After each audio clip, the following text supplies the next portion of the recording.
Books on Tape Incorporated, in association with the National Theatre of the Deaf, presents Peyton Place by Grace Metalious, read by Tim O'Connor. This full-length recording has been produced with a special process created by National Theatre of the Deaf to be enjoyed by a large portion of the hard-of-hearing population.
Book 1. 1. Indian summer is like a woman, ripe, hotly passionate, but fickle. She comes and goes as she pleases, so that one is never sure whether she will come at all, nor for how long she will stay. In northern New England, Indian summer puts up a scarlet-tipped hand to hold back winter for a little while. She brings with her the time of the last warm spell, an uncharted season, which lives until winter moves in with its backbone of ice and accoutrements of leafless trees and hard frozen ground. Those grown old, who have had the youth bled from them by the jagged-edged winds of winter, know sorrowfully that Indian summer is a sham, to be met with hard-eyed cynicism.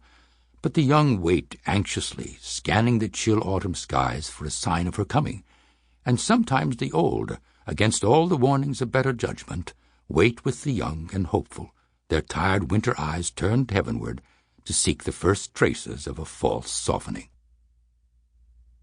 One year, early in October, Indian summer came to a town called Peyton Place. Like a laughing, lovely woman, Indian summer came and spread herself over the countryside and made everything hurtfully beautiful to the eye. The sky was low, of a solidly unbroken blue. The maples and oaks and ashes, all dark red and brown and yellow, preened themselves in the unseasonably hot light under the Indian summer sun.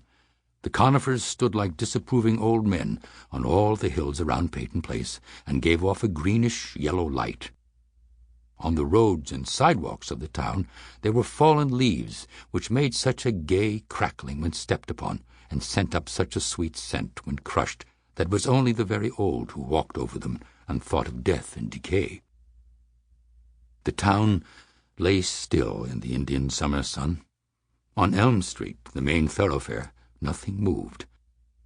The shopkeepers, who had rolled protective canvas awnings down over their front windows, took the lack of trade philosophically and retired to the back rooms of their stores, where they alternately dozed, glanced at the Peyton Place Times, and listened to the broadcasts of a baseball game. To the east on Elm Street, beyond the 6 blocks occupied by the business section of the town, rose the steeple of the Congregational Church. The pointed structure pierced through the leaves of the surrounding trees and shone dazzlingly white against the blue sky. At the opposite end of the business district stood another steepled structure. This was St. Joseph's Catholic Church, and its spire far outshone that of the Congregationalists, for it was topped with a cross of gold. Seth Buswell, the owner and editor of the Peyton Place Times, had once written rather poetically that the two churches bracketed and held the town like a pair of gigantic bookends, an observation which had set off a series of minor explosions in Peyton Place. There were few Catholics in town who cared to be associated in any partnership with the Protestants, while the Congregationalists had as little desire to be paired off with the Papists. If imaginary bookends were to exist in Peyton Place, they would both have to be of the same religious denomination.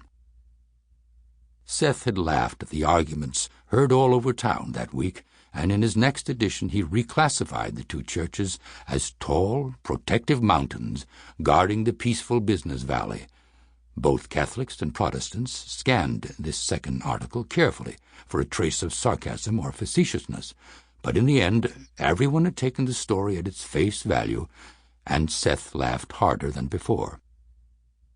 Dr. Matthew Swain, Seth's best friend and oldest crony, grunted, "Mountains, eh? More like a pair of goddamn volcanoes." "Both of 'em breathing brimstone and fire," Seth added, still laughing as he poured two more drinks. But the doctor would not laugh with his friend. There were three things which he hated in this world, he often said, and angrily: death, venereal disease, and organized religion. In that order, the doctor always amended, and the story, clean or otherwise, that can make me laugh at one of these has never been thought up. But on this hot October afternoon, Seth was not thinking of opposing religious factions, or for that matter of anything in particular. He sat at his desk behind the plate-glass window of his street-floor office, sipping at a cold drink, and listened desultorily to the baseball game. In front of the courthouse, a large white stone building with a verdigris-colored dome, a few old men lounged on the wooden benches, which seemed to be part of every municipal building in America's small towns.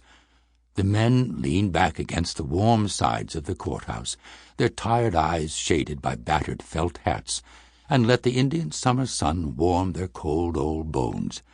They were as still as the trees for which the main street had been named.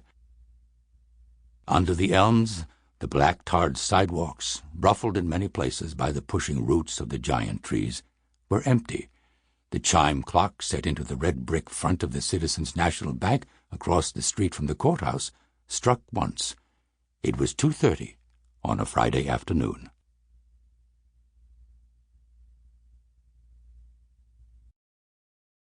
Two.